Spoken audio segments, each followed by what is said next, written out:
All right, back here in my local goldenrod field, and today we're going to talk a little bit about goldenrod plants and gall flies. Let's check it out. Mr. Coextens.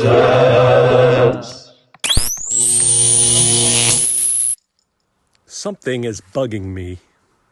So here's a whole mess of goldenrod, and shake the snow off of there. These are the fruits. So they used to be beautiful yellow flowers right here, but they were fertilized, pollinated, right? And then stem, and then these plants grow to be about, this one's probably about 4.5 feet tall. They grow anywhere from like 4 to 6 feet tall, these goldenrods. And so what's weird about them though is that they are what we call annuals. I guess it's not weird for plants. That is, they only live 1 year, okay? So if we go back to like springtime, this guy was just a little teeny tiny shoot, barely poking above the ground, right? It was green, doing photosynthesis. And then all throughout the summer, it grew and grew and grew and had leaves. Now most of the leaves have fallen off. Then these leaves, of course, would do photosynthesis. And by the end of the summer, this nice green stem would have green leaves and big, beautiful yellow flowers, right? Like let's look at what it would look like in the spring and summer.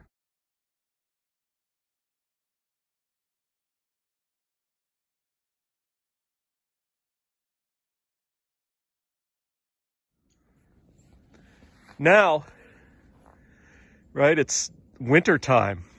So there was a time during the autumn after they flowered, they made their seeds, that they were done. They shut down. Their stem no longer green. In fact, their stem is kind of this brownish color, and their stem is brittle. Okay, the plant is dead. All right, it's done. Its growing season is done. All right, so what does that mean? Well, for the gall flies, that means some things, right? And we're going to talk about the life of gall flies, but here, let's find a gall.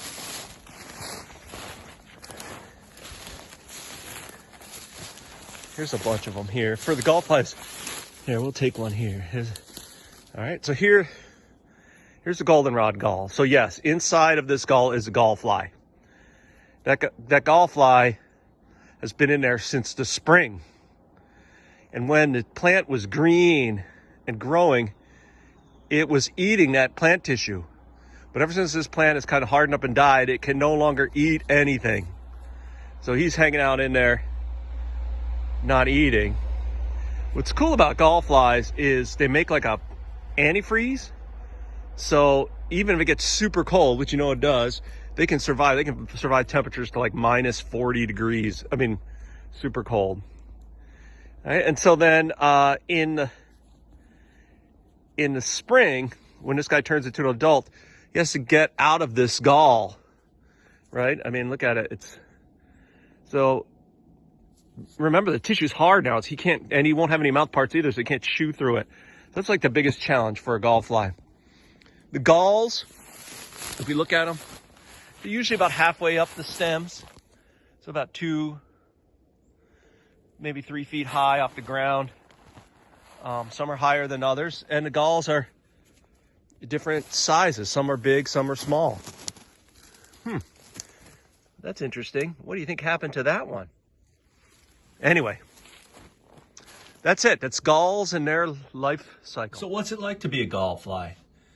I mean, first of all, this is an adult gall fly, right? Like, I can't tell from this picture if it's male or female, but they're insects. But one thing that's weird about them is when you're an adult, your mouth parts don't work. You can't eat.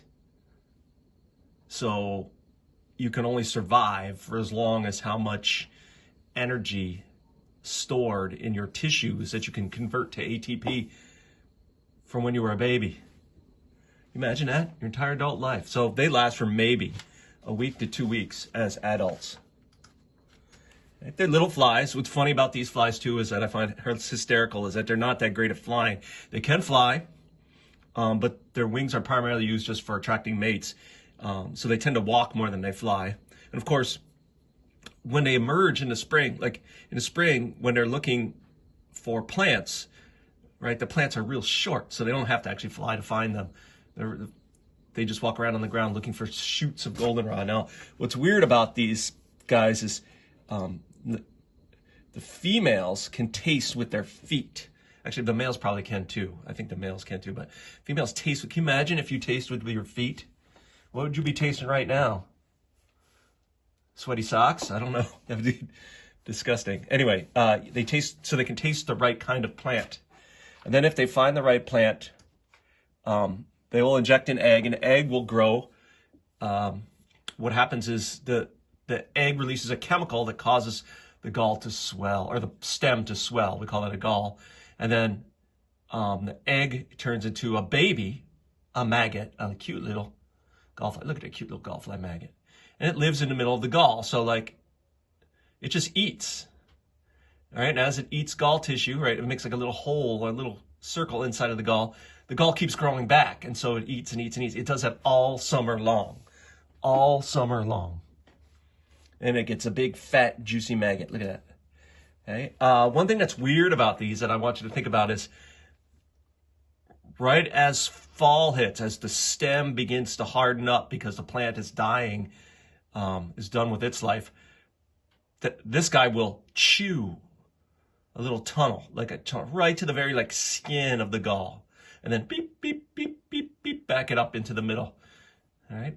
It's really important that they do this, and they have to do it at the right time. I think it has to do with the tissue. Like, you got to chew this tunnel when the tissue is soft enough that you can actually get through it. Right? And then all winter, it basically lives as a little larva. And then in the spring, as temperatures change, as temperatures start to warm, it will pupate. This is a pupa, right? You may call it like a cocoon, but it's a pupa. So this is where it goes through metamorphosis, changes from being a baby to an adult. Sometime in the spring around here, that's usually in May, it's inside the gall and it will emerge. It will pop out of its pupa. It'll basically break the old exoskeleton. And now it looks like a fly. Remember, its mouth doesn't work. His wings are not very good yet, and they never will get that good. Basically, all they can do right now is walk. And what do? They walk towards the, They walk towards the end of the little tunnel they made back in the fall. And it's going to sound weird, but they push their head up against it, and then they inflate their heads with liquid, like water, you know, from other tissues that have been, other tissues where it was stored. And that swelling will actually pop a hole through the gall. And then they can get out. And then when they get out, the males, remember they can't eat now, so they're basically in starvation mode. The males will crawl out looking for goldenrod. They taste them with their feet. They crawl to the top of a goldenrod stem and they flick their little wings, which is supposed to drive the females crazy. Females, if they find a male, they'll copulate, and then she will go around looking for stems. Again, she tastes with her feet, and if the stem is the right kind of plant, she'll inject an egg into that stem and then walk away and do it again and again and again and again.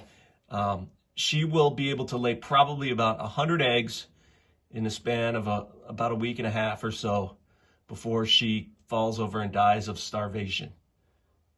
And that is the exciting life of a goldenrod gallfly. Man, look at all this beautiful goldenrod. I mean, you find goldenrod. Man, I love goldenrod. Does that make me weird?